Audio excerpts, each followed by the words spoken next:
સપ્તર્ષિઓને પ્રણામ કરીએ.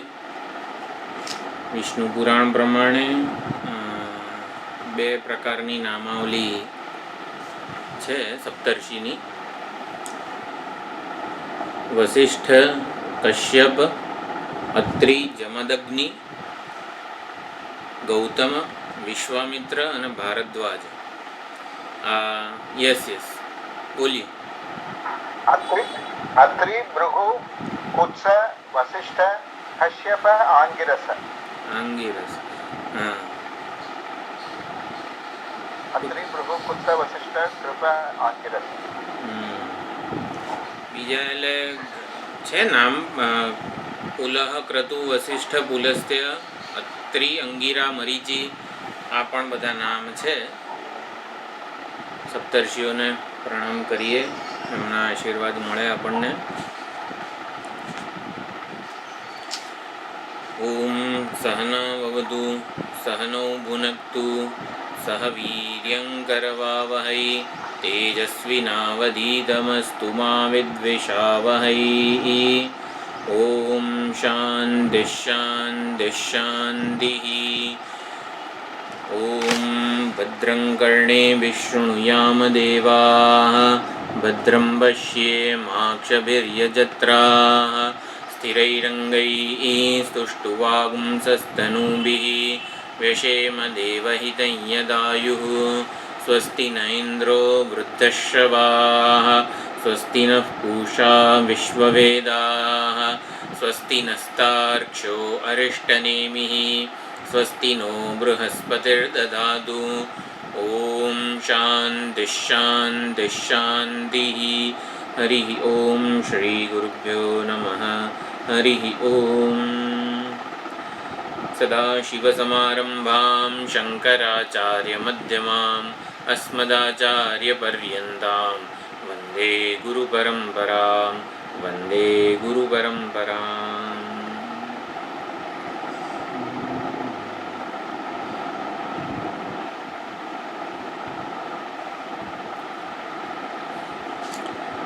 પ્રશ્નોપનિષદમાં શૈબ્ય સત્યકામ ઓમકાર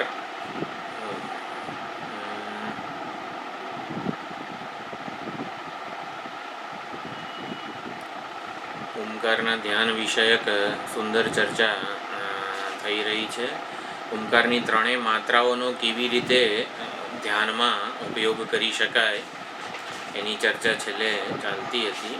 એટલે પ્રશ્નોપનિષદ પોતે બ્રાહ્મણોપનિષદ છે અને એ સંહિતા એટલે રૂક મંત્રો, બે રૂક મંત્રોને ટાંકે છે પોતાની વાતના સમર્થનમાં. તો સમર્થન આપવું હોય તો હંમેશા પ્રબળ પ્રમાણ જે છે એનો આધાર લઈ શકાય.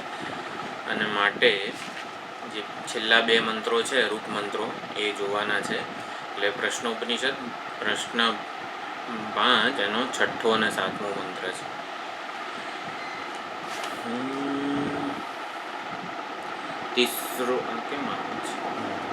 तिस्रो मात्रा मृत्युमत्यः प्रयुक्ताः अन्योन्यसक्ता अनविप्रयुक्ताः क्रियासु बाह्याभ्यन्तरमध्यमासु सम्यक् प्रयुक्तासु न कम्पते घ्नः.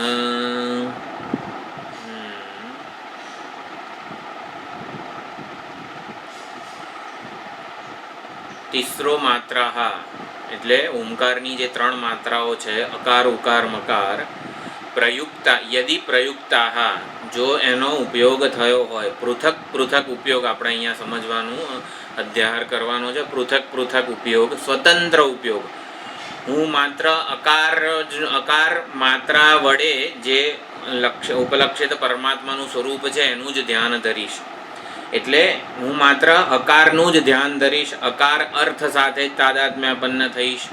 આ પ્રમાણે જો આ ત્રણેય માત્રાઓનો પૃથક પૃથક ઉપયોગ થાય, એકબીજાથી સંબંધિત થયા વગર સ્વતંત્રપણે અકાર ઉપર જ ધ્યાન જ્યારે ધરે છે સાધક, અકાર એટલે કે અકાર અર્થ સાથે, અકાર પ્રધાન, એ જપ તો અકાર અકાર અકાર એવો નથી કરતો, ઓમકારનો જ જપ કરે છે.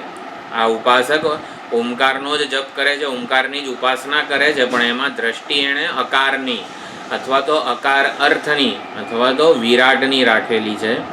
તો આ પ્રમાણે ત્રણેય માત્રાઓ જ્યારે પ્રયુક્તા પૃથક રીતે સ્વતંત્ર રીતે જ્યારે એનો ઉપયોગ કરવામાં આવ્યો હોય ત્યારે યદિ પ્રયુક્તા તર્હિ મૃત્યુમત્ય, તો પછી એ મૃત્યુયુક્ત હોય છે. મૃત્યુયુક્ત હોય છે એટલે કે પુનરાવર્તન કરાવનારી છે.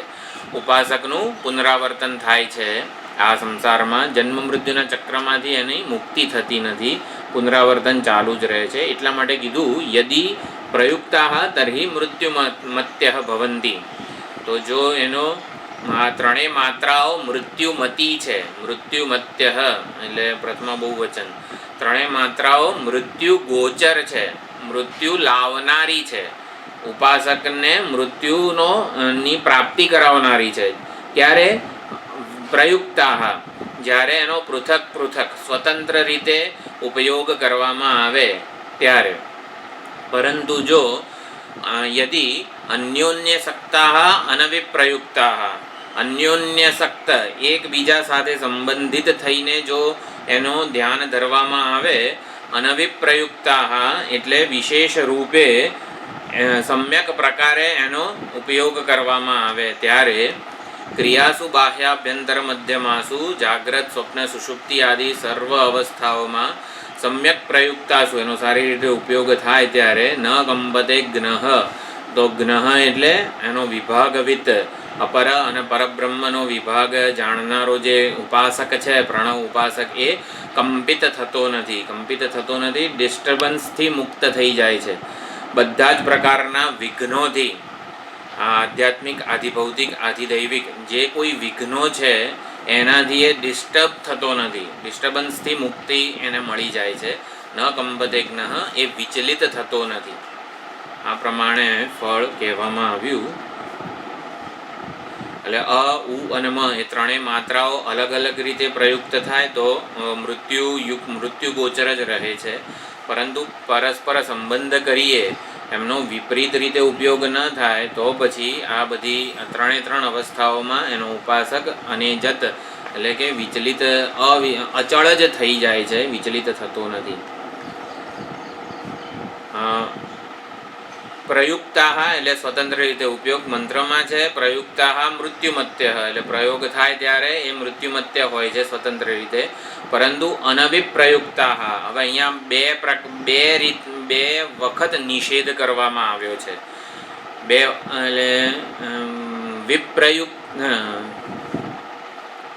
પ્રયુક્તા એનું ઓપોઝિટ વિપ્રયુક્તા, એટલે વિશેષેણ પ્રયુક્તા એટલે વિપ્રયુક્તા. જો મંત્રમાં છે અનવિપ્રયુક્તા છેલ્લો શબ્દ પહેલી લીટીમાં, એ સમજાવું છું. વિપ્રયુક્તા એટલે વિશેષેણ પ્રયુક્તા, એનો એકવાર નિષેધ કરીએ એટલે અવિપ્રયુક્તા, વિશેષ રૂપે એનો ઉપયોગ ન થયો હોય, એનો હજી પાછો એકવાર નિષેધ કરીએ તો અનવિપ્રયુક્તા એટલે પ્રોપરલી સારી રીતે જે પ્રમાણે વેદોએ કીધું છે એ જ પ્રમાણે એનો ઉપયોગ કરવામાં આવે ઉપાસનામાં. એટલે અનવિપ્રયુક્તા બે વખત નિષેધ કરવામાં આવ્યો છે. આપણને કોઈને કહેવું હોય સોમવારથી ઉપદેશ શાસ્ત્રીના ક્લાસ શરૂ થાય છે, તમે આવો સવારે સ્વામીજીના ક્લાસમાં, તો આપણે સીધું કીધું કહેવાય. તમે એબસન્ટ ન રહેતા તો એ બે વખત આપણે ભાર આપવામાં આવે છે. જેમ કે ભગવદ્ ગીતામાં પણ નત્વેવાહમ જાતુનાસમ નત્વમ નેમે જનાધિપાહ જે શ્લોક છે એ અર્જુન એવો કોઈ સમય નહોતો જ્યારે આપણે નહોતા.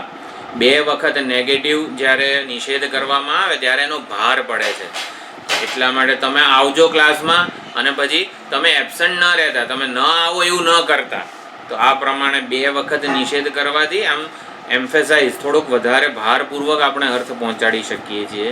તો એવી રીતે ઓમકારની આ ત્રણેય માત્રાઓને પરસ્પર સંબંધિત કરીને અન્યોન્ય સત્તા, પરસ્પર સંબંધિત અકારનો ઉકારમાં, ઉકારનો મકારમાં, અથવા તો અકાર અર્થ જે વિરાટ છે એનો ઉકાર અર્થ હિરણ્યગર્ભમાં અને ઉકાર અર્થ હિરણ્યગર્ભનો મકાર અર્થ એવા ઈશ્વરમાં, અંતર્યામીમાં લય કરીને આગળ આ ઉપાસના કરવાની છે.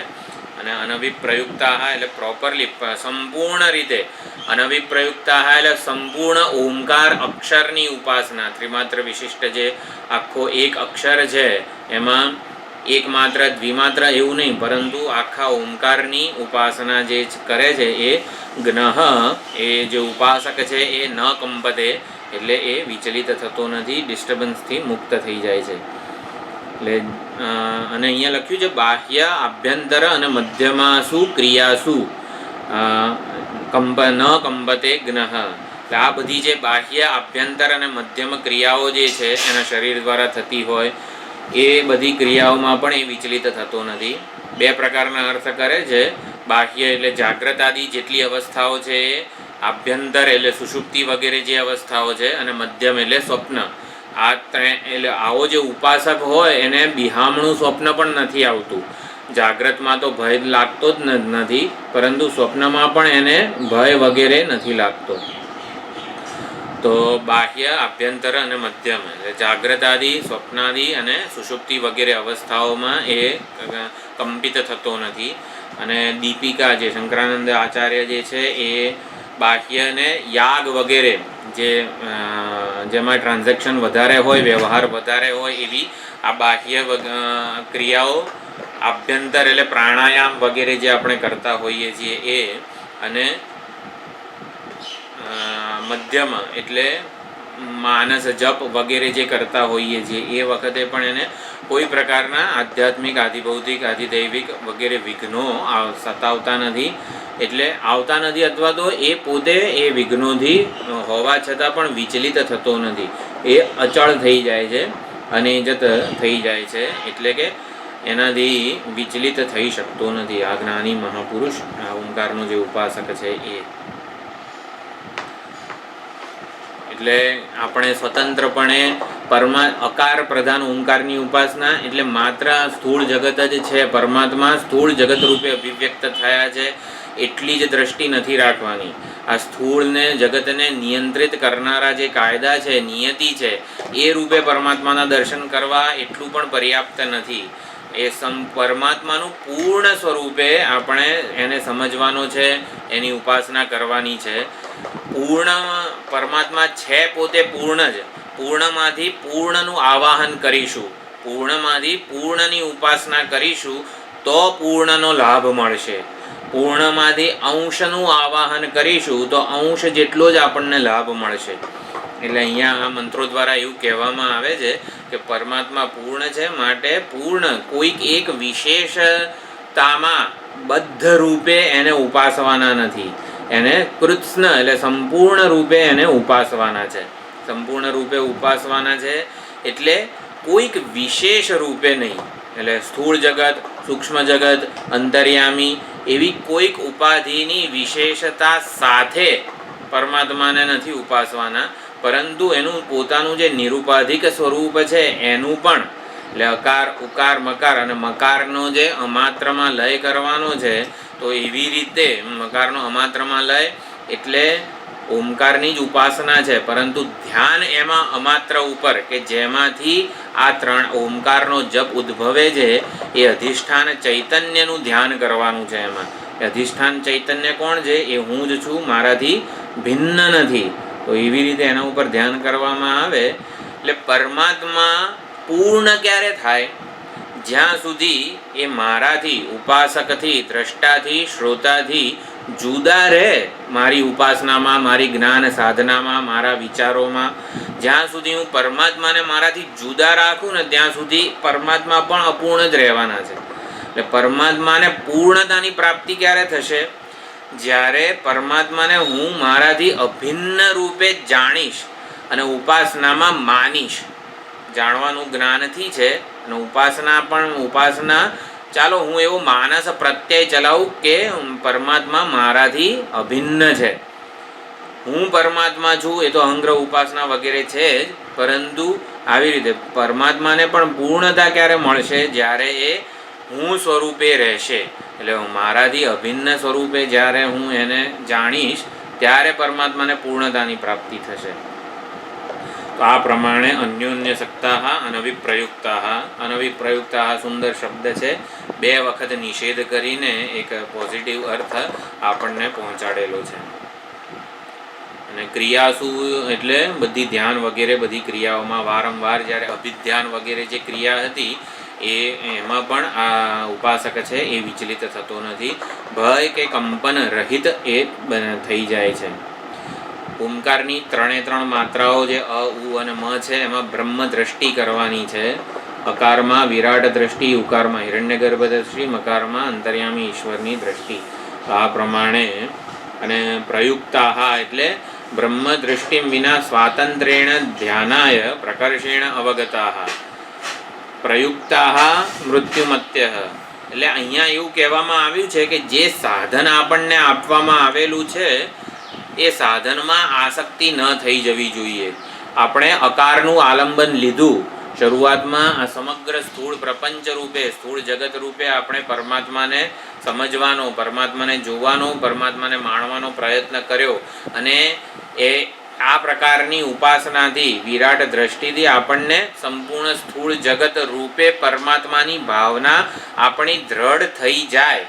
આ પ્રકારના અભ્યાસથી તો હવે પરમાત્માની દ્રઢ ભાવના આપણને થઈ જાય સ્થૂળ જગતમાં, પછી ત્યાં અટકી નથી પડવાનું.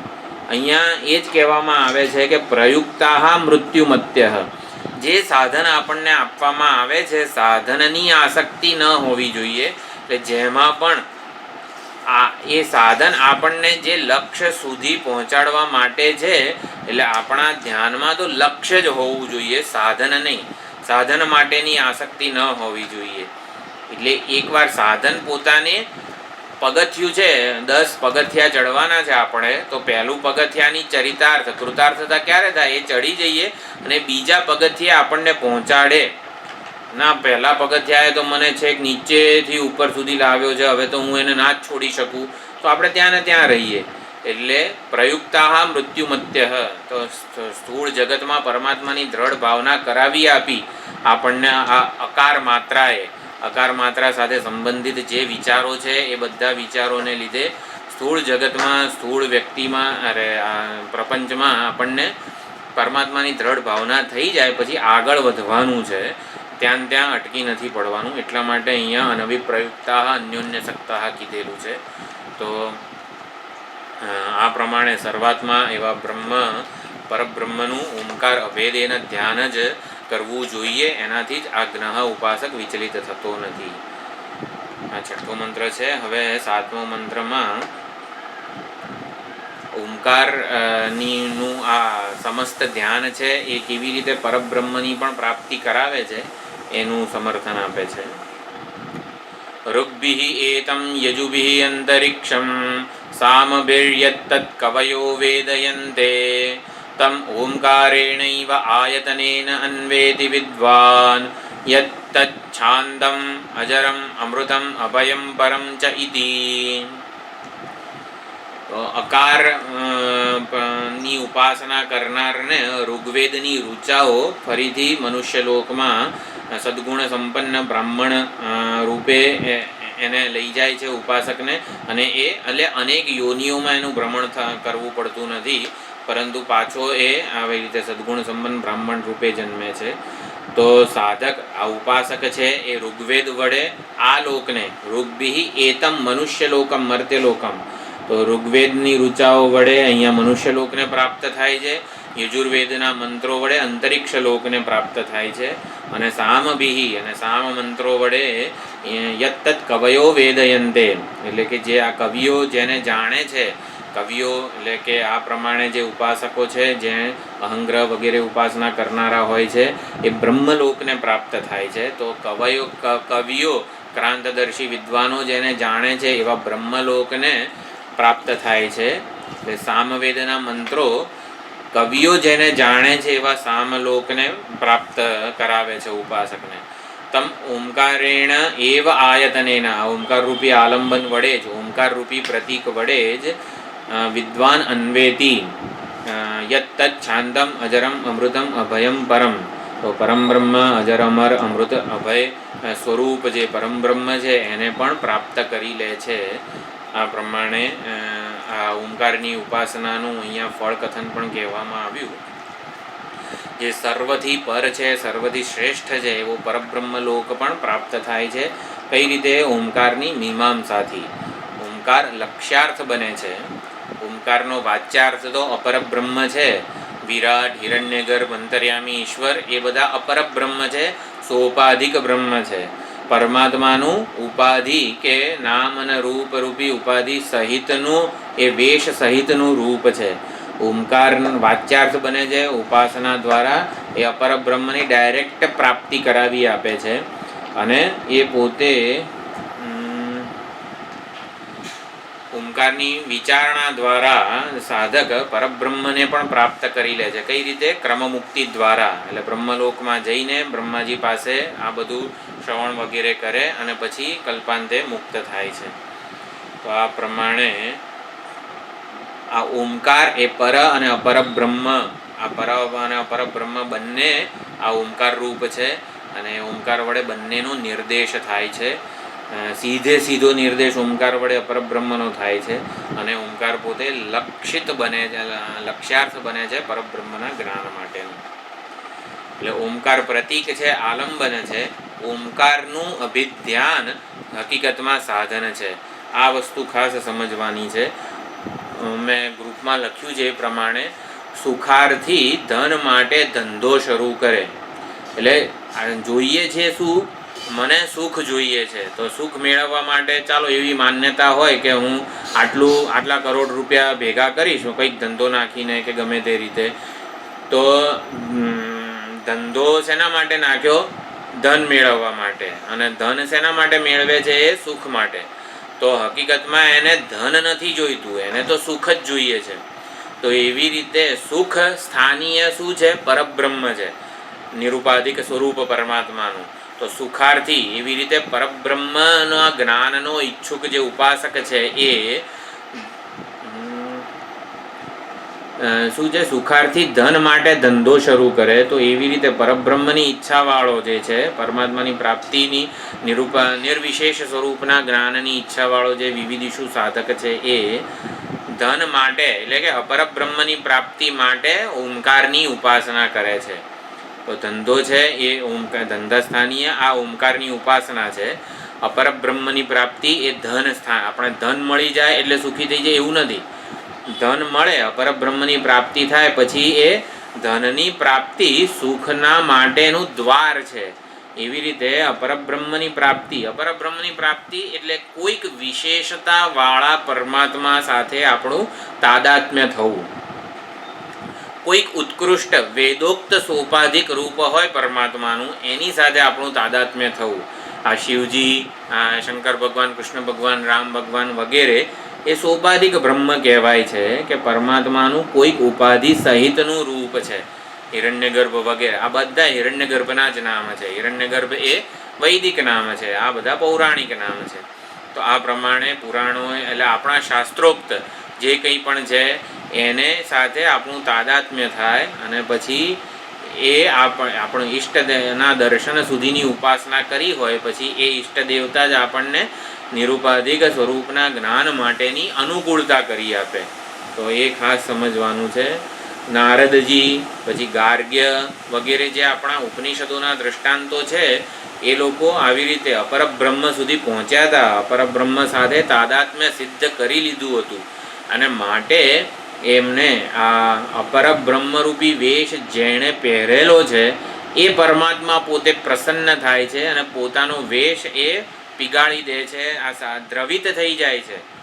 ઓમકાર ઉપર જેની આપણે દ્રષ્ટિ કેળવી છે એ પરમાત્મા દ્રવિત થઈ જાય છે અને એ ઓમકાર સ્વરૂપ જેને ઓમકાર ઉપર જેની દ્રષ્ટિ કેળવી છે એ પરમાત્મા દ્રવિત થાય છે અને એ પોતાનું નિર્વિશેષ સ્વરૂપ આ ઉપાસક, આ સાધક માટે નિરાવરણ કરે છે.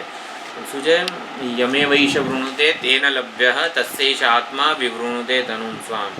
તો આ પ્રમાણે એ સાધકને પણ નિરતિશય પ્રાપ્તિ, નિરતિશય એટલે કે એનાથી પર એવું કંઈક તત્વને જાણી લઉં, પ્રાપ્ત કરી લઉં કે હવે કંઈક પ્રાપ્ત કરવાનું, જાણવાનું કશું બાકી જ ના રહે. પ્રાપ્ત કરનારો, જાણનારો, ઈચ્છુક જે છે ને એની જ નિવૃત્તિ થઈ જાય તો એ નિરતિશય પ્રાપ્તિ છે. તો એ પરમાત્માના આવી રીતે જ્ઞાનથી જ શક્ય છે. તો આ પ્રમાણે ઓમકારની ઉપાસના, ઓમકાર આપણે સમજવાનું એક અખંડ અક્ષર જ છે, એકાક્ષરી છે ઓમકાર. એના ઉપર અ, ઉ, મ આ ત્રણેય માત્રાઓનો અધ્યારોપ કરેલો છે વેદોએ. એમ પરમાત્મા પણ એક અખંડ અદ્વિતીય ચૈતન્ય, નિર્વિશેષ ચૈતન્ય માત્ર છે. એના ઉપર આ વિરાટ, હિરણ્યગર્ભ અને અંતર્યામી ઈશ્વર વગેરેનો વેદો વડે અધ્યારોપ કરવામાં આવેલો છે. સોપાધિક રૂપની સેવા, ઉપાસના, આરાધના થઈ શકે એ માટે ઓમકારની ઉપાસના છે. અને એના દ્વારા જ પછી એ ઓમકારરૂપી ઉપાસના છે એ કેવી રીતે આ પરમાત્માના નિરુપાધિક સ્વરૂપના ચિંતન માટેની પણ તક આપણને આપે છે. તો એનું પણ અહીંયા આપણે વિચાર કર્યો. ઓમકારના ધ્યાન વડે એટલે ભાવના જેવી દ્રઢ થઈ જાય આપણી, તો દ્રઢ થયેલી ભાવના એ પ્રમાણેના દર્શન કરાવે છે. એટલે ધ્યાન બાદ દર્શન કરવું, જેમ કે શિવલિંગ, શંકર ભગવાનનું ખૂબ જ ધ્યાન ધરીએ, વંદે દેવમ ઉમાપતિમ જેટલા પણ ધ્યાન શ્લોકો છે એમાં પરમાત્માના જુદા જુદા શંકર ભગવાનના રૂપની વર્ણન કરવામાં આવેલું છે. તો એવું ધ્યાન ધરીને પછી જ્યારે આપણે કંઈક પૂજા, સેવા વગેરે વ્યવહાર કરીએ તો એ વધારે સંસ્કાર એના દ્રઢ થતા જાય છે. તો ધ્યાનપૂર્વક દર્શન કરવું, પ્રમાણ વડે દર્શન કરવું, એને સાક્ષાત્કાર કહેવામાં આવે છે. તો એવો પરમાત્માનો સાક્ષાત્કાર આ ઓમકારનું ધ્યાન કરાવી આપે છે આપણને. ઓમકારની ઉપાસના આ પ્રમાણે વેદાંતમાં ખૂબ જ ઉપયોગી છે મંદ મધ્યમ અધિકારી માટે, કે જે પરમાત્માને નિરુપાધિક સ્વરૂપે ઓળખી શકતો નથી, કોઈક ને કોઈક સોપાધિક રૂપે જ પરમાત્માને જાણી શકે છે. એ નામ અને રૂપનો અપવાદ કરી શકે એ હેતુથી આ ઓમકારની પ્રણવ ઉપાસના છે એ સર્વોત્કૃષ્ટ ઉપાય છે. કે વેશ સાથેનું તાદાત્મ્ય શિથિલ થાય છે ઓમકારની ઉપાસના દ્વારા. જેમ મારું આ વેશ સાથેનું તાદાત્મ્ય શિથિલ થાય તો હું પરમાત્માને પણ વેશ વિનાના કેવા છે એ એના સાચા રૂપે ઓળખી શકું. તો આ પ્રમાણે ઓમકારનું સુંદર ચર્ચા વિચારણા થઈ 5મા પ્રશ્નમાં સત્યકામ, શૈબ્ય સત્યકામ.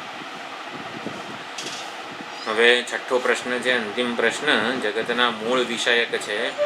16 કળાવાળો પુરુષ ક્યાં છે એ પ્રમાણે ભરદ્વાજ પૂછે છે. તો સુકેશા ભારદ્વાજ શિષ્ય છે. ભરદ્વાજનો પુત્ર ભારદ્વાજ, સુકેશા નામ છે એનું. ભરદ્વાજ ઉચ્ચ કક્ષાના વૈજ્ઞાનિક હતા. એટલે ભારદ્વાજ સંહિતા છે એ અત્યારે તો આપણી પાસે નથી, જર્મનીમાં લાઇબ્રેરીમાં છે. એમાં દરેકે દરેક આ વિમાન, હેલિકોપ્ટર, રડાર વગેરે જે યંત્રો છે, આપણા યંત્ર વિજ્ઞાન આખું એ ભારદ્વાજ સંહિતામાં છે. યંત્ર સર્વસ્વ એવો ગ્રંથ છે ભારદ્વાજનો. તો જે આ યુગમાં હજી સુધી બન્યા નથી એવા યંત્રોની પણ એમાં વાત આવે છે. એટલે એ સુકેશા ભરદ્વાજનો પુત્ર એ જગતના મૂળ વિષયક પ્રશ્ન પૂછે છે. મૂળને જાણવું કેમ અગત્યનું છે આપણા માટે એ પણ આપણે જો દરેકે દરેક પ્રશ્ન, શૈબ્ય સત્યકામે ઓમકારનું ધ્યાન વગેરે જે છે, ઓમકાર વડે શેની પ્રાપ્તિ થાય એવું પૂછ્યું. તો આ પ્રશ્ન મારા માટે શું સંગત છે, મારે શું એની જરૂર છે, મારા જીવનમાં કેમ કઈ રીતે એ સંકળાયેલો છે, આપણે દરેક વખતે આ વસ્તુનો વિચાર કર્યો છે. સુકેશા ભારદ્વાજ જગતના મૂળ વિષયક પ્રશ્ન પૂછે છે. What is the fundamental building block of this entire universe? તો એ જાણીને ચાલો કંઈક વસ્તુ છે, પરમાત્મા છે, ચાલો ને એનો જવાબ તો આપણને ખબર હોય. તો એટલે મૂળને જાણી લેવાથી આમ શું ફાયદો શું થાય આપણને? જગતના મૂળને જાણવાની ઈચ્છા છે ખરી આપણામાં? જો આપણે ઈચ્છાને ઓળખીશું ને તો આ જે કહેવા માગે છે ને એની સાથે આપણો સંબંધ સ્થપાશે. જગતનું મૂળ જાણવાની કોઈને ઈચ્છા છે આપણામાંથી? હે? આ વૈજ્ઞાનિકો જગતના મૂળને શોધી રહ્યા છે ને, ગોડ પાર્ટિકલને આ તે બોઝોન પાર્ટિકલને બધું. તો શું મળે છે એમને? બોઝોન ને બધું શોધે છે તો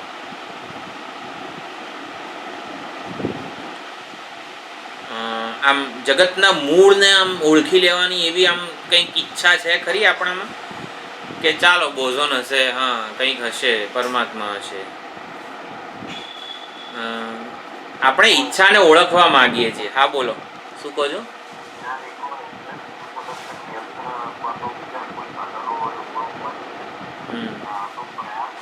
કરી રહ્યા છે.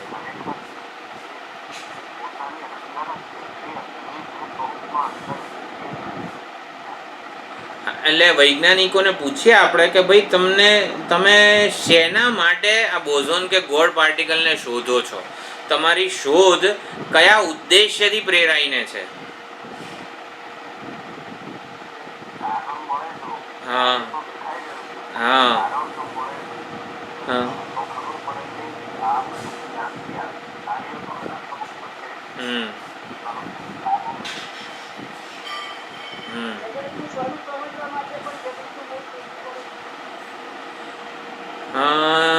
ચાલો એ પણ બરોબર છે. જગતનું સ્વરૂપ આપણે મૂળ ખબર પડે તો જગત સાથે. પછી બીજું કંઈ?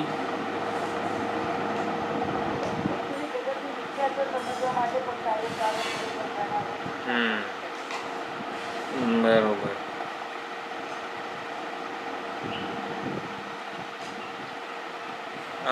મૂળને જાણવાનો પ્રયત્ન થઈ રહ્યો છે એ તો બરોબર છે. મૂળને જાણવાની ઈચ્છા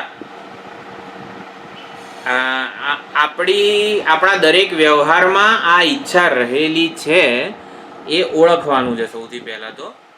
અને એનાથી શું ફાયદો છે, એટલે હું હકીકતમાં એને જ ઈચ્છી રહ્યો છું હકીકતમાં, એ સમજવાનું છે આપણે. જો આપણે ભરદ્વાજ બનીને આ પ્રશ્ન પૂછીએ પીપલાદને તો હા બોલો.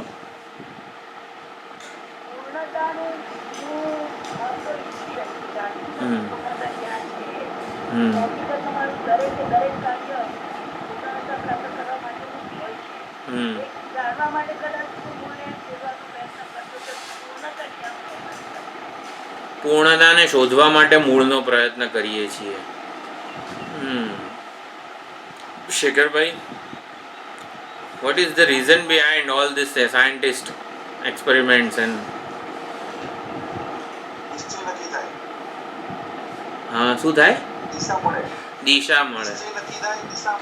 હા અને એમાં સ્ટ્રોંગ થાય આપણે એ તરફ જવા માટેનો આપણો વિશ્વાસ એકદમ 100% વધી જાય અને બીજી દ્રષ્ટિ બધી બંધ થઈ જાય અને એક દ્રષ્ટિ મળે આપણને. સત્ય છે ત્યાં આપણે ત્યાં જવા માટે ઈચ્છા થાય. વાત સાચી છે. સત્યનું જ્ઞાન થાય એટલે બીજે બધે આપણે શું કહેવાય ડાફોડિયા ના મારી અને સીધા ત્યાં જ આગળ જઈએ. બરોબર. પૂર્ણતા વાળું દરેકે દરેક. હા નથી થતો. દરેકે દરેક વસ્તુ પોતાના મૂળને પામવા માટે ધસમસી રહી છે. ઘડો એકવાર એને માટીથી આપણે જાણે કે પૃથક કર્યો, પરંતુ એ ઘડો પણ ફૂટીને માટી રૂપ થવા માટે જ થનગની રહ્યો છે. તો એવી રીતે જગતની દરેકે દરેક વસ્તુઓ પોતાના મૂળને પામવા માટે, મૂળ સ્વરૂપે બની રહેવા માટે જ પ્રયત્ન કરી રહી છે. એટલે આ જે પ્રયત્ન છે અને એની ઈચ્છા છે તો એ સ્વાભાવિક છે કે ગમે તેમ કરીને મૂળને પ્રાપ્ત થઈ જવું. પ્રાણબંધનમ હિ સૌમ્ય મનઃ. યસ. યસ.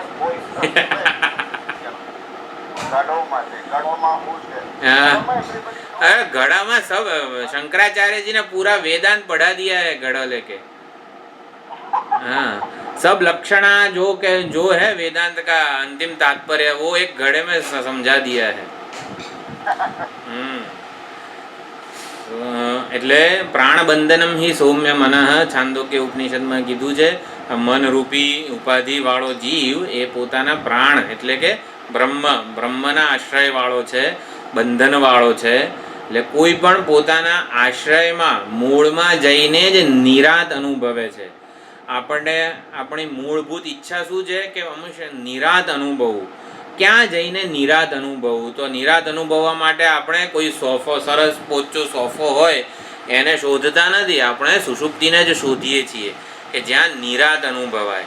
તો મૂળમાં આપણને આ નિરાતનો અનુભવ થાય છે, એટલે મૂળ રૂપે બની રહેવામાં આપણે નિરાતનો અનુભવ થાય છે કે જ્યાંથી આપણને કોઈ વિચલિત કરી શકતું નથી. તો એવું આ મૂળની અને મૂળ વિષયક આ પ્રશ્ન છે. અને મૂળથી આપણે જાણે કે અળગા કેમ પડ્યા છીએ એ જાણીએ તો આ જેના લીધે આ અળગા થયા છીએ જાણે કે એ કારણને પણ દૂર કરી શકીએ. અહીંયા પ્રશ્ન છે 16 કળાવાળો પુરુષ. તો 16 કળા બધું આવશે, પ્રાણ, શ્રદ્ધા, પંચમા ભૂત ને આ બધું. અને મુંડક ઉપનિષદમાં પણ ચર્ચા આવી હતી બધી કળા વગેરેની થોડીક. તો આ કળાઓ 16 કળાવાળો પુરુષ એટલે કે 16 કળાના અધ્યારોપવાળો પુરુષ. 16 કળાનો અધ્યારોપ આ પુરુષ ઉપર થાય છે. પુરુષ એટલે કે ચૈતન્ય, આ હું ઉપર આ 16 કળાનો અધ્યારોપ થયેલો છે. એટલે 16 કળાવાળો પુરુષ હકીકતમાં તો આ કળાનું અધિષ્ઠાન છે.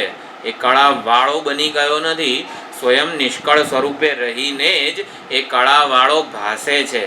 અને કળાઓ શેમાંથી જન્મી છે? પુરુષના પૂર્ણ સ્વરૂપના અજ્ઞાનને લીધે જ આ કળાઓ આપણને ભાસી રહી છે. કળા એટલે અહીંયા પ્રાણ, આપણું વ્યક્તિત્વ ટૂંકમાં એવું રાખો અત્યારે. કળા એટલે શું? આ વ્યક્તિત્વ, પંચમહાભૂતથી માંડીને આખું આ સમગ્ર વ્યક્તિત્વ, કર્મ, કર્મફળ બધું જ એમાં આવી જાય છે. તો એ ચૈતન્ય આપણને કળાવાળું જણાય છે. વેદાંત આપણે એવો નિશ્ચય કરી લીધો છે કે ચૈતન્ય મને વ્યક્તિત્વની લાગણીઓ વાળું જણાય છે, વ્યક્તિત્વના જુદા જુદા ભાવ સહિતનું જણાય છે. એટલે વેદાંત આપણી આ માન્યતા છે, અનુભવ છે એવું નથી કહેતા. ચૈતન્યનો આપણને કોઈક વિશિષ્ટ અનુભવ એટલે દેહ રૂપે, મનની લાગણીઓ રૂપે, સુખ દુઃખ વગેરે સહિત અનુભવ થાય છે ચૈતન્યનો.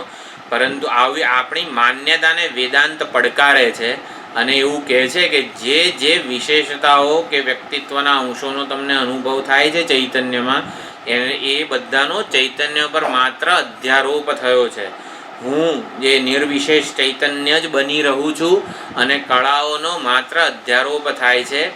એ અજ્ઞાનને લીધે, એટલે પૂર્ણ મારા સાચા સ્વરૂપના અજ્ઞાનને લીધે ચૈતન્ય એવું ભાસવા લાગે છે. એટલે કળાઓનો અધ્યારોપ પણ મારી અજ્ઞાન વાળી દ્રષ્ટિમાં છે. જેમ કે ભૂત સ્થાણુમાં ભૂતનું દર્શન જે થાય છે આપણને, ચોરનું દર્શન વગેરે, તો એ સ્થાણુના અજ્ઞાનને લીધે, એટલે અધ્યારોપ કેવો થાય છે? અજ્ઞાનને લીધે અધ્યારોપ થાય છે. એવી રીતે કળાનો અધ્યારોપ થાય છે. અને આ પ્રમાણે નિષ્કળ પુરુષને, સ્વરૂપે નિષ્કલ એવા પુરુષ ચૈતન્યને કળાથી આવી રીતે સ્વતંત્ર એના આશ્રય નહીં પણ અધિષ્ઠાન રૂપે, એ અધ્યારોપના અધિષ્ઠાન રૂપે જાણી શકીએ એ હેતુથી અહીંયા ભરદ્વાજ પૂછે છે 16 કલા પુરુષ કોણ છે, ક્યાં છે વગેરે, કળાઓ સાથે એનો શું સંબંધ છે. અને નદીઓ વગેરે વાળું જે સુંદર દ્રષ્ટાંત છે, લગભગ જીવન મુક્તિ, વિદેહ મુક્તિ વગેરેમાં આ નદીઓ સમુદ્રમાં મળી જાય છે. દ્રષ્ટાંત મુંડક ઉપનિષદમાં પણ આવેલું, તો એની પણ સરસ ચર્ચા છે. એટલે આ મૂળને જાણી લઈએ તો હકીકતમાં આપણે અત્યારે આપણું સાચું સ્વરૂપ શું છે, સાચા સ્વરૂપથી જરા પણ વિચલિત થયા નથી, એ બધું આપણને ખબર પડે છે. તો એ હવે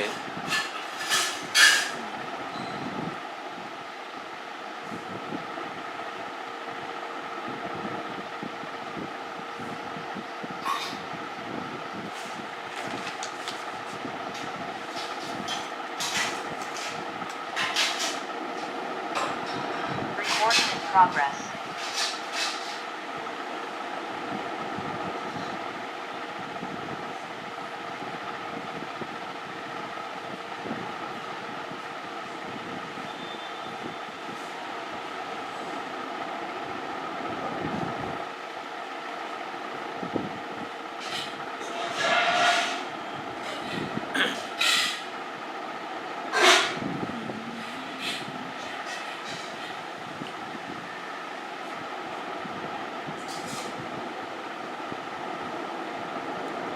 મને જે કોઈ અનુભવો થઈ રહ્યા છે એ બધા અનુભવોને હું સમજવા માગું છું. મારામાં જે લાગણીઓ જન્મે છે આ બધા જગતમાં વ્યવહાર કરવાને લીધે આ લાગણીઓ કેમ જન્મે છે મારામાં, દરેકના કારણને હું જાણવા મથું છું. તો જ્યાં સુધી આ મૂળને ન જાણી લઈએ ને ત્યાં સુધી આ અજ્ઞાન ચાલુ જ રહે છે.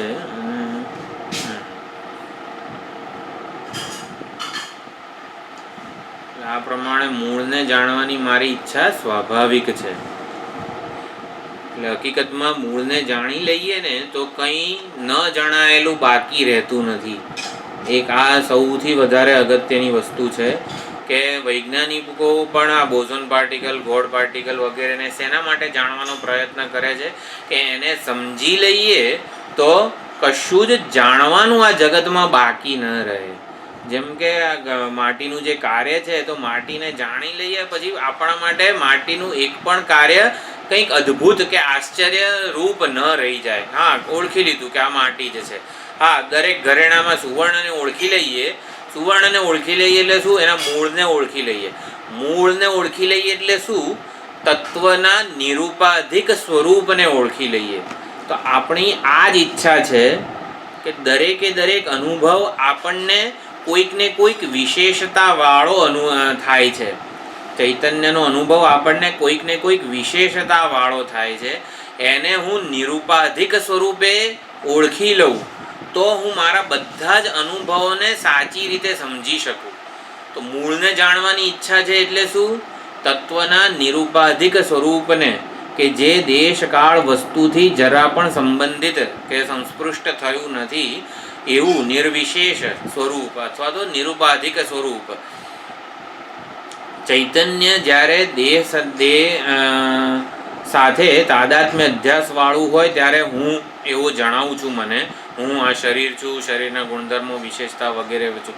શરીર સાથે જોડાયા વિનાનું ચૈતન્ય કેવું હોય એ મૂળને સમજવું છે મારે. તો જેથી આ એ મૂળ જે છે એના ઉપર આ શરીરના દેહ ભાવનો અધ્યારોપ કેવી રીતે થયો એટલે મૂળને જાણી લઈશું ને તો આ અજ્ઞાન વડે થતો અધ્યારોપ એ આપણે ન કરવાની સ્વતંત્રતા મેળવી શકીશું. જ્યાં સુધી સુવર્ણના નિરૂપાધિક સ્વરૂપને જાણતા નથી ત્યાં સુધી એના સોપાધિક રૂપોથી આપણને જાત જાતની લાગણીઓ જન્મે છે.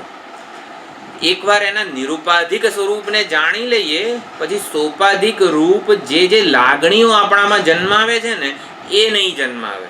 આપણને કંઈ વીંટીના નહીં દેખાય એવું નથી. એ જુદી જુદી લાગણીઓ જન્માવે છે અથવા તો એવું સામર્થ્ય ધરાવે છે કે હાર મારામાં બહુ સરસ અને વીંટી ચૂની તો બહુ નાની, અલ્પ, એટલે એવી જુદી જુદી લાગણીઓ જન્માવે છે. તો જ્યાં સુધી નિરૂપાધિક સ્વરૂપને જાણ્યું નથી, નિરૂપાધિક સ્વરૂપને જાણવું એટલે મૂળને જાણવું વગેરે જે કંઈ પણ છે એટલે ચૈતન્યને એના નિષ્કળ સ્વરૂપે જ્યાં સુધી જાણ્યું નથી ને ત્યાં સુધી આ બધા જગતના એના સકળ અનુભવો, સકળ એટલે કળા સહિતના એટલે કળાના અધ્યારોપવાળા બધા અનુભવો આપણને વિક્ષિપ્ત કરે છે. તો આ પ્રમાણે એટલા માટે હું હકીકતમાં મૂળને શોધી રહ્યો છું. એટલે શું? ચૈતન્યના નિરૂપાધિક સ્વરૂપ કેવું છે ને એને જાણવા મથી રહ્યો છું. વૈજ્ઞાનિકોને પૂછીએ ભાઈ આ ગોડ પાર્ટિકલમાં તમે શું શોધો છો તો એ એવું તત્વ શોધી રહ્યા છે કે જેમાં આવી રીતે કોઈ અધ્યારોપ થયા નથી કે કોઈ ઉપાધિનો સંદર્ભ નથી, જેની સાથે તત્વને જેવું છે ને એવું એ લોકો જાણવાનો પ્રયત્ન કરી રહ્યા છે. ટૂંકમાં અધ્યારોપ વગરનું કે સંબંધ વગરનું તત્વ એ શોધવાનો પ્રયત્ન કરી રહ્યા છે. એ સમજાઈ જાય ને તો બધા સંબંધોને, બધા ઇક્વેશન, બધા સમીકરણોને આપણે સમજી લઈએ. એ મૂળ જે એક્સ તત્વ જે છે એને સમજી લઈએ તો એ કેવું છે? એ કોઈ સ્થૂળ આપણી સામે ક્યાંક દેખાઈ જાય ને એવું નથી. એ દ્રષ્ટાના સ્વરૂપે જ છે.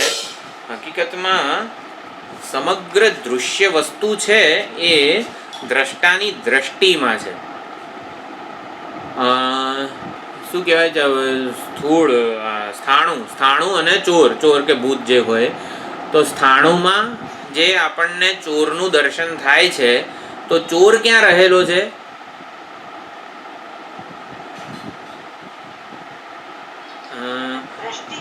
દ્રષ્ટિમાં રહેલો છે, સ્થાણુમાંય નથી રહેલો.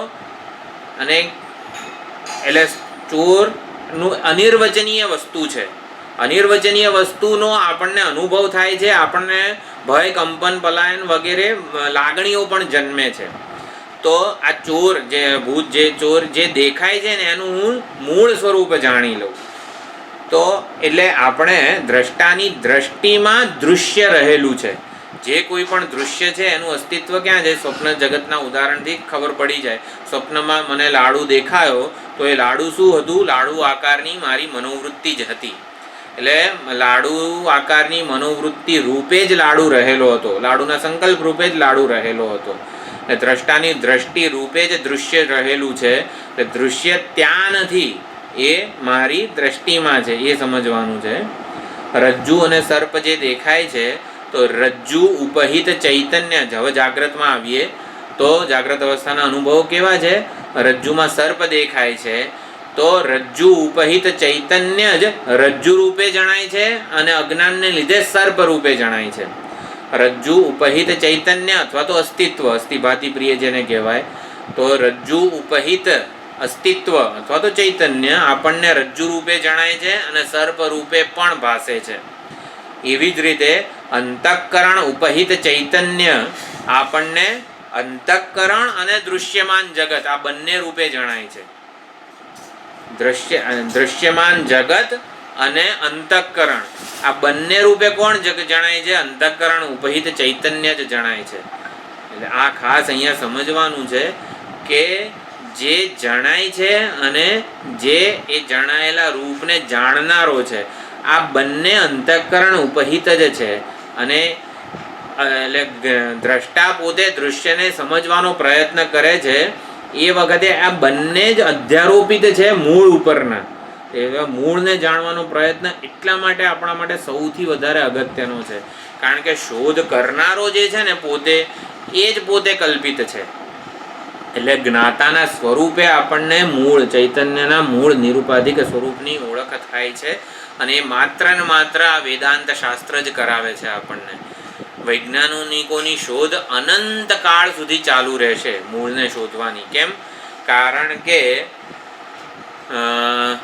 એ લોકોની શોધ કેવી છે? રજ્જુ ઉપહિત ચૈતન્ય સર્પને શોધી રહ્યું છે, અંતઃકરણ ઉપહિત ચૈતન્ય દૃશ્યમાન જગતને શોધી રહ્યું છે, દૃશ્યમાન જગતના મૂળને શોધી રહ્યું છે. શોધનારો જ પોતે ઉપહિત છે. એ નિરુપાધિક સ્વરૂપને ક્યારે જાણી શકે? ક્યારે ના જાણી શકે? કારણ કે એ પોતે જ ઉપહિત છે, સંદર્ભવાળો છે, એનું નિરુપાધિક સ્વરૂપ નથી. એટલે આ પ્રમાણે આ તો ઘણી બધી થોડીક આવા ચર્ચા ચાલો જે હોય થોડીક સમજવી, બધા ભારે ભારે શબ્દો છે, પણ આ તો અહીંયા આટલી ચર્ચા કરેલી છે બધા આચાર્યોએ, તો ધીમે ધીમે એનો આપણે સમજવાનો પ્રયત્ન કરીશું. દ્રષ્ટાની દ્રષ્ટિમાં જ દૃશ્ય જગત રહેલું છે. આ બધું તો જ્યારે નદી વગેરે વાળું ઉદાહરણ આવશે ત્યારે વધારે સ્પષ્ટ થશે. તો પહેલો મંત્ર છે 6થા પ્રશ્નનો, એ હું બોલું છું. અથ હૈનમ સુકેશા ભારદ્વાજઃ પપ્રચ્છ ભગવન હિરણ્યનાભઃ કૌસલ્યઃ રાજપુત્રઃ મામ ઉપેત્ય એતમ પ્રશ્નમ અપૃચ્છત. ષોડશકલમ ભારદ્વાજ પુરુષમ વેત્થ તમ અહમ કુમારમ અબ્રુવમ નાહમિમં વેદ યદિ અહમ ઇમં અવેદિશં કથં તેનાવક્ષ્યમિતિ સમૂલો વા એષ પરિશુષ્યતિ યહ અનૃતમ અભિવદતિ તસ્માન્નાર્હામિ અનૃતમ વક્તુમ સ તૂષ્ણીમ રથમ આરુહ્ય પ્રવ્રાજ તન્ત્વા પૃચ્છામિ ક્વા અસૌ પુરુષ ઇતિ.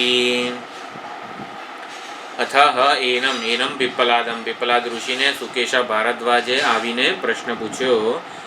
ભગવન, હે ભગવન, હિરણ્યનાભ કૌસલ્ય રાજપુત્ર, તો કૌશલ દેશનો જે રાજપુત્ર છે રાજકુંવર હિરણ્યનાભ નામે, એ મને આવીને એણે મને પ્રશ્ન પૂછ્યો હતો કે ષોડશકલ, હે ભારદ્વાજ, હે સુકેશા ભારદ્વાજ, તમે ષોડશકલ પુરુષને જાણો છો? અને તમ અહમ કુમારમ અબ્ર, ભાઈ હું તો જાણતો નથી. તો સત્ય વચન આ સુકેશા ભારદ્વાજે કીધું હતું, ખરેખર હું એ ષોડશકળ પુરુષને, 16 કળાવાળા પુરુષને જાણતો નથી. જો મને ખબર જ હોત તો હું તને શા માટે ન કહું. એટલે એ જે રાજકુમાર હતો હિરણ્યનાભ કૌશલ દેશનો, એ તરત જ તૂષ્ણીમ એટલે લજ્જા સહિત એ જતો રહ્યો કે અરે રે, મેં આ સુકેશા ભારદ્વાજ જે આવા ઉત્તમ ઉપાસક છે, વેદને પરાયણ જીવન જીવનારા છે, એનું જાણે કે અજ્ઞાન છતું કર્યું. એટલે એ રાજકુમારને થોડીક લજ્જા આવી, શરમનો અનુભવ થયો, સંકોચનો અનુભવ થયો કે આની આગળ તો મેં એનું અજ્ઞાન જાણે કે છતું કર્યું, એને ન ખબર હોય એવું પૂછ્યું. એટલે એ લજ્જિત થઈને જતો રહ્યો. પણ અહીંયા બ્રાહ્મણ છે સુકેશા ભારદ્વાજ, એટલે એણે સત્યને પકડી રાખ્યું અને ગમે તે ઉત્તર ન આપ્યો. અને એણે કીધું કે જો હું જાણતો હોઉં અને તને ન કહું તો મારું અધપતન જ થાય, પરંતુ એટલે હું ખરેખર જાણતો નથી. અને હવે હું હે પીપલાદજી તમને પૂછું છું કે આ 16 કળ પુરુષ, 16 કળાવાળો પુરુષ છે એ કોણ છે? ક્વ અસૌ, ક્વ સૌથી પહેલાં તો ક્યાં છે, ક્યાં છે આ 16 કળાવાળો પુરુષ? ચલો એને જોઈ લઉં. ગુરુજી મને બતાવો, મને એનું સરનામું આપો, હું એમને જઈને મળી આવું. 16 કળાવાળો પુરુષ ક્વ એટલે ક્યાં છે, પુત્ર. તો સૌથી પહેલાં તો પ્રશ્ન એવો થાય કે 16 કળાવાળો પુરુષ એટલે શું, કોણ છે, અને પછી છેલ્લે થાય કે ક્યાં છે. એ 16 કળા જે છે એ 16 કળાવાળો પુરુષ એટલે 16 કળાવાળું જે આ ચૈતન્ય છે એના ઉપર આ 16 કળાઓ અવિદ્યા વડે અધ્યારોપિત થયેલી છે એવું સમજવાનું છે. કળાઓના અધ્યારોપવાળું ચૈતન્ય એટલે 16 કલ પુરુષ. કળાવાળું ચૈતન્ય એવું વેદાંત નથી સમજાવવા માગતું. કળાઓના અધ્યારોપવાળું ચૈતન્ય, કળાઓનો અધ્યારોપ જેના ઉપર થયો છે એવું ચૈતન્ય એ ક્યાં છે, એ પુરુષને ક્યાં ઓળખી શકાય છે? તો સગુણ સોપાધિક બ્રહ્મ જે છે ને એ આ સમગ્ર જે આપણે ચોથા પ્રશ્નમાં સુષુપ્તિના જે લયનો આધાર એ વિષયક વિચારણા કરી હતી કે જગત ના લયનો આધાર જે છે એના આધારે આપણે જગત ઉપલક્ષણ બને છે લયના આધારના જ્ઞાન માટેનું. તો એવી રીતે જગત ઉપલક્ષણ બને છે અને જીવ પણ ઉપલક્ષણ બને છે ચૈતન્ય સાથે. અહીંયા એ સમજવાનું છે નિષ્કળ પુરુષ જે છે અધિષ્ઠાન સ્વરૂપ એ મારાથી અભિન્ન છે. એટલે કે જ્યારે ઉપલક્ષણ બને છે જીવ ત્યારે કેવું થાય છે, જ્યારે આપણે સુષુપ્તિ અવસ્થાનો વિચાર કર્યો હતો ઉપાધિનો લય અને ઉપહિતનો લય. ઉપાધિનો લય આપણે વિચાર કર્યો તો જગત એના સગુણ સોપાધિક બ્રહ્મમાં લય પામે છે, પ્રાજ્ઞ અથવા તો ઈશ્વરમાં, કસ્ય એતત સુખમ ભવતી એમાં. અને જીવનું શું થાય છે?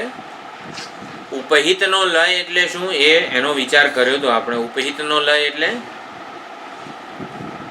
ખબર છે કોઈને? ઉપહિતનો લય ડોલમાં પાણી હોય, સૂર્યનું પ્રતિબિંબ પડે, પાણી સુકાઈ જાય પછી પ્રતિબિંબનું શું થાય? સૂરજનું પ્રતિબિંબ ઉપહિત કહેવાય. નાશ પામી જાય સૂરજનું પ્રતિબિંબ. હા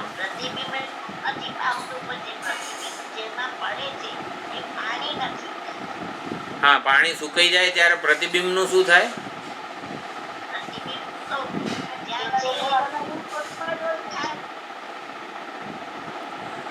સુષુપ્તિમાં જીવનું શું થાય છે? પ્રલયમાં જીવનું શું થાય છે? જ્ઞાન કાળે જીવનું શું થાય છે?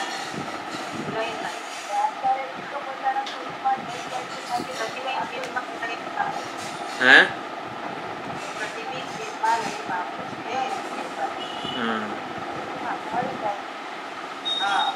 ભળી જાય છે.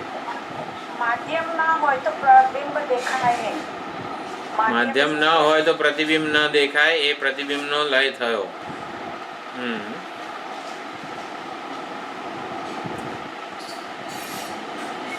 ઉપાધિ હોય, માધ્યમ હોય તો આપણને ઉપહિત અથવા તો આ પ્રતિબિંબ જે છે એનું સ્પષ્ટપણે બિંબથી જુદું આપણને ભાન થાય છે. પરંતુ ઉપાધિ ન હોય તો થોડુંક આમ વેદાંતની દ્રષ્ટિએ આમ એક પ્રોપર વાક્ય રચના કહેવાય ને, બિંબથી જુદું પરમાત્માથી જીવની જુદાઈનો ભ્રમ રહેતો નથી. હા, એ ખાસ અહીંયા આ સમજવાનું છે. એ જે જુદાઈનો ભ્રમ નથી રહેતો એ વસ્તુને આ છઠ્ઠા પ્રશ્નમાં જરાક જુદી જ રીતે ઓપન કરવામાં આવેલી છે. એટલે કળાના અધ્યારોપવાળો પુરુષ તો બરોબર છે, એ આપણે એના વેશ સહિતના પરમાત્માને જાણીએ છીએ. પરંતુ એ જુદા કળાનો અધ્યારોપનો જ્યારે અપવાદ કરે છે ત્યારે એ બ્રહ્મ મારાથી જુદું રહેતું નથી. જગતનો લય 16 કળાનું જે અધિષ્ઠાન છે ને એ હું આ પ્રત્યેક અભિન્ન જ પ્રગટ થાય છે, પ્રત્યેક અભિન્ન જ એ એનું અનાવરણ થાય છે. એ પ્રકારનું અહીંયા ક્વ અસૌ પુરુષ 16 કળાવાળો પુરુષ ક્યાં છે? જવાબ આવશે આ શરીરમાં જ ઉપલબ્ધ છે. જેમ કે સ એષ ઇહ પ્રવિષ્ટ, બૃહદારણ્યક ઉપનિષદમાં 1.4.7માં જે કંડિકા હતી એમાં કેવું ભાઈ, પરમાત્મા આ સમગ્ર જગતનું જેણે સર્જન કર્યું છે એ પરમાત્માએ આ એષ ઇહ પ્રવિષ્ટ આ કાર્યકરણ સંઘાતમાં પ્રવેશ કરેલો છે. પ્રવેશ કરેલો છે એટલે શું?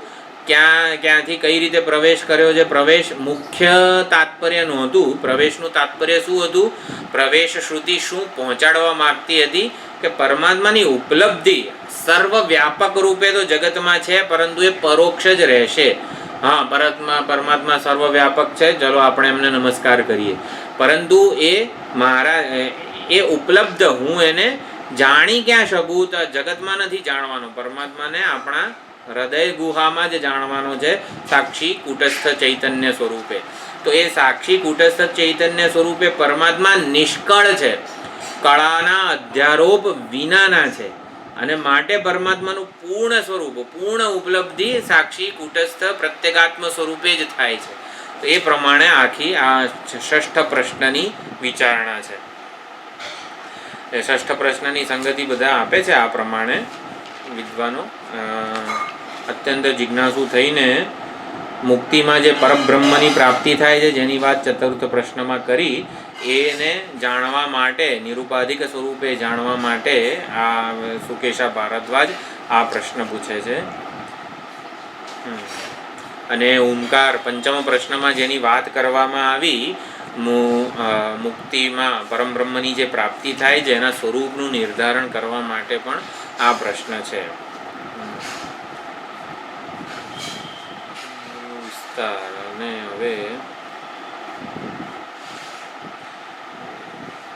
સર્વ અધ્યારોપ અપવાદનું અધિકરણ, બધા જ નામ રૂપ, બધા જ પ્રકારના જેટલા પણ અધ્યારોપ છે આપણા, શું કહેવાય, જગત કારણ વગેરે, ઉત્પત્તિ સ્થિતિ લયનું કારણ, બધા અધ્યારોપનું કારણ છે ને સોપાધિક પરમાત્મા છે. બધા અધ્યારોપનું સીધે સીધું, જેમ કે જગત કારણ એટલે શું? તો કે સોપાધિક પરમાત્મા, કે જગત કારણપણાનો જેના પર અધ્યારોપ થયો છે. તો પરમાત્માના નિર્ગુણ નિરુપાધિક સ્વરૂપમાં કોઈ અધ્યારોપ નથી, પરંતુ એટલે એ જગત કારણપણું જે છે, ષોડશ કળ વગેરે જે છે, જગત કારણપણું, જગતનો લય જેમાં થાય છે, જેમાંથી જગતની ઉત્પત્તિ સ્થિતિ લય વગેરે છે, આ બધું સર્વ અધ્યારોપ અપવાદનું અધિકરણ તો સવિશેષ સોપાધિક બ્રહ્મ જ છે, પરંતુ એનાથી અસંસ્પૃષ્ટ એવું જે નિરુપાધિક સ્વરૂપ છે એને અક્ષર પરમાત્માને સાક્ષાત અપરોક્ષતયા જ જાણવું જોઈએ. જગતના કારણ રૂપે તટસ્થ લક્ષણ વડે જ્યારે જાણવામાં આવે છે ત્યારે પરમાત્મા મારાથી દૂર, એટલે કે પરોક્ષ જ રહી જાય છે. હવે જ્યારે અપવાદ કરવામાં આવે છે ત્યારે એ પરમાત્માનું સાક્ષાત અપરોક્ષ સ્વરૂપ પ્રગટે છે. એટલે વેદાંત હંમેશા કહે છે કે જગત કારણ જે પરમાત્મા છે એને જ્યારે હું સાક્ષાત અપરોક્ષતયા સમજું, અપરોક્ષ એટલે શું? વૃત્તિના વ્યવધાન વગર સમજું એને, એટલે હું સ્વરૂપે જ સમજું એ જરૂરી છે, અને સાક્ષાત અપરોક્ષતયા, નિત્ય અપરોક્ષતયા સમજું. કોઈ સાધન વગર જે જણાય એને સાક્ષાત કહેવાય, વૃત્તિના વ્યવધાન વગર જણાય એને અપરોક્ષ કહેવાય. તો પરમાત્માને આવી રીતે સાક્ષાત અપરોક્ષતયા સમજીએ તો જ એ અદ્વૈત નિષ્ઠા થાય આપણી. અદ્વિતીય તત્વમાં નિષ્ઠા ક્યારે થાય? જ્યારે જગત કારણ પરમાત્માને સાક્ષાત અપરોક્ષતયા આપણે સમજીએ. એટલે હુંનું સાચું સ્વરૂપ પર આ પરમાત્મા જ છે. પરમાત્માનું કયું? નિરુપાધિક બ્રહ્મ જ આત્મ સ્વરૂપે છે. એ પ્રમાણે એક સમીકરણ જે છે વેદાંતનું એ અહીંયા આ છઠ્ઠા પ્રશ્નમાં સમજવાનું છે. આપણને આપણા સતચિત્ત આનંદ એટલે કે હું હંમેશા અસ્તિત્વવાળો હોઉં છું. સુષુપ્તિમાં, સ્વપ્નમાં, જાગ્રતમાં હું છું, હું ભાસું છું, એ પ્રમાણે અનુભવ છે જ આપણને. એટલે હું નિત્ય જ્ઞાન સ્વરૂપ છું અને હું મને બિનશરતી ચાહું છું. હું મારા માટે આત્મનસ્તુ કામાય સર્વમ પ્રિયમ ભવતી. હું મારા માટે બિનશરતી પ્રેમનું પાત્ર છું. નિરતિશય પ્રેમ હું મને પોતાને જ કરું છું. એટલે નિરતિશય પ્રેમ, નિરતિશય આનંદ જ મારું સ્વરૂપ હોવું જોઈએ. સતચિત્ત આનંદ આ જે છે સ્વરૂપ એનો આપણને અનુભવ છે, પરંતુ શાસ્ત્રોક્ત ઉપદેશ પ્રમાણે એવો અનુભવ છે, પરંતુ કેવું છે એનું સર્વરૂપતા, એ સર્વરૂપતા જે છે હુંની આપણે એક ઉપાધિમાં જ નહીં પરંતુ સર્વરૂપતા શાસ્ત્રના ઉપદેશ પ્રમાણે સમજવાની છે.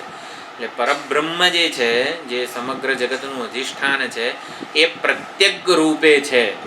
એ ખાસ અહીંયા સમજવાનું છે આ છઠ્ઠા પ્રશ્નથી. અસીમ અને અનંત છું એ જે સમજવાનું છે એ આ છઠ્ઠા પ્રશ્નમાં સમજી શકાય છે. તો એનો જવાબ હવે પીપલાદ ઋષિ બીજા પ્રશ્નમાં આપે છે. બીજો મંત્ર. તસ્મૈ સહોવાચ ઇહૈવાંત શરીરે સૌમ્ય સ પુરુષ યસ્મિન એતાઃ ષોડશ કલાઃ પ્રભવંતી ઇતિ. તો મહર્ષિ પીપલાદે કીધું કે 16 કળાવાળો પુરુષ ઇહ એવ અંત શરીરે આ શરીરમાં જ ઉપલબ્ધ છે. હે સૌમ્ય, હે સુકેશા, જેમાંથી આ 16 કળાનો પ્રાદુર્ભાવ થાય છે એ પરમાત્મા કળાના આધારરૂપ અધિષ્ઠાનરૂપ જે છે એ આ શરીરમાં જ ઉપલબ્ધ છે, વિદ્યમાન છે. કળાના કઈ રીતે વિદ્યમાન છે? હું રૂપે જ વિદ્યમાન છે.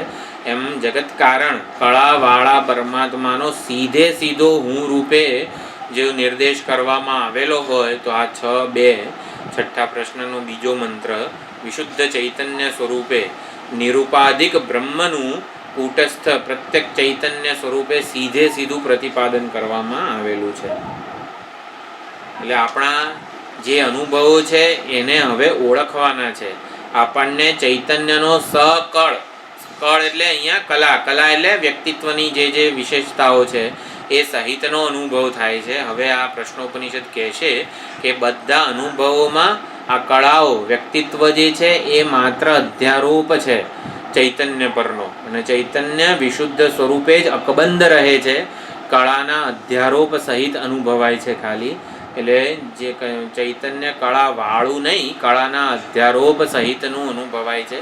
એ પ્રમાણે આપણા અનુભવોની સ્પષ્ટ ઓળખ આપશે. હવે તો કઈ રીતે અહીંયા કળાઓનો અધ્યારોપ થાય છે એને જાણી લેવાથી ચૈતન્યને નિષ્કળ સ્વરૂપે જ જાણી શકાય છે. એ પ્રકારની આખી વિચાર પ્રક્રિયા છે.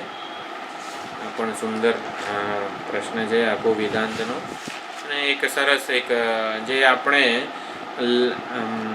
ઉપાધિ વિનાના તત્વને સમજવું હોય તો આ બધા, ચોથો પ્રશ્ન પણ એવો જ હતો, આ છઠ્ઠો પ્રશ્ન પણ એવું જ કહે છે. ઉપાધિ સહિત તો આપણે ચૈતન્યને, પરમાત્માને ઓળખીએ છીએ. ઉપાધિનો અધ્યારોપ જ્યારે ન હોય ત્યારે પરમાત્મા કેવા છે એનું જ્યારે સ્પષ્ટ લક્ષણો વડે જ્યારે નિર્દેશ થાય ત્યારે એ લક્ષણોને આપણે હુંમાં ઘટાવી શકીએ છીએ. તો એવી રીતે વેદાંત આપણા હુંના નિરુપાધિક સ્વરૂપનું જ્ઞાન આપે છે. આપણે આવતી વખતે શનિવારે જોઈ લઈશું. ઓમ પૂર્ણમદઃ પૂર્ણમિદં પૂર્ણાત પૂર્ણમુદચ્યતે પૂર્ણસ્ય પૂર્ણમાદાય પૂર્ણમેવાવશિષ્યતે. ઓમ શાંતિ શાંતિ શાંતિ. હરિ ઓમ. શ્રી ગુરુભ્યો નમઃ. હરિ ઓમ.